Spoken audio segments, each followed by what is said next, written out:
Kitabu cha Ezra mlango ni wa kwanza. Koresha na ruhusa Yahudi mauye kwao. Vikaraka mwaka wa kwanza wa Koreshi mtawala wa Persia, ili kwamba neno la Bwana lilonenwa ni nabii Yeremia litimire. Bwana mguta moyo Koreshi akimbuza tangazo ronje kwa narikiri kwa Kaiza utawalie wose. Tangazo hili linaamba Koreshi mtawala wa Persia anaamba hivi: "Ye Bwana mlungarie zulu mlunguni, hata nihenda mtawali wa nchi zote za ulimwengu. Na yaza ni huma nimjengere nyumba kuko mji wa Yerusalemu, kaza nchi ya Juda. Baini ni atako kwenye kila mwanga wenu, Bwana Mlungu na akalaunga naye. Na ambuke kwenda Yerusalemu ya Juda, akaijengelusha nyumba ya Bwana Mlungu wa Israeli. Yende Mlungu are Yerusalemu, na kila Myahudi are sala isi hatu hosi here mjeni.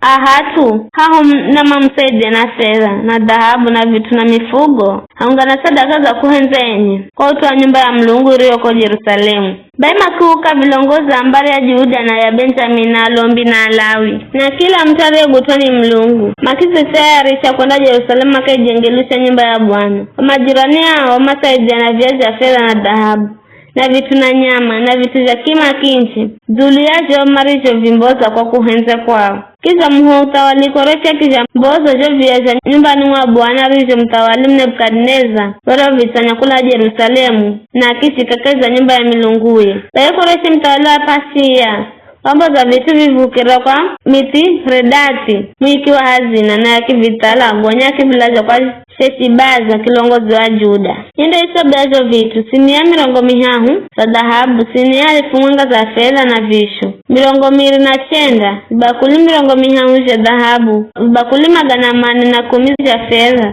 na vya vingine 1000. Vya josi vya dhahabu na za fedha jere ni 5,400. Sheshibaza akivyala josi atenda nacho. Wakati huo atumareo halomatia kamareo kalama na mbola Babeli kuya Yerusalemu.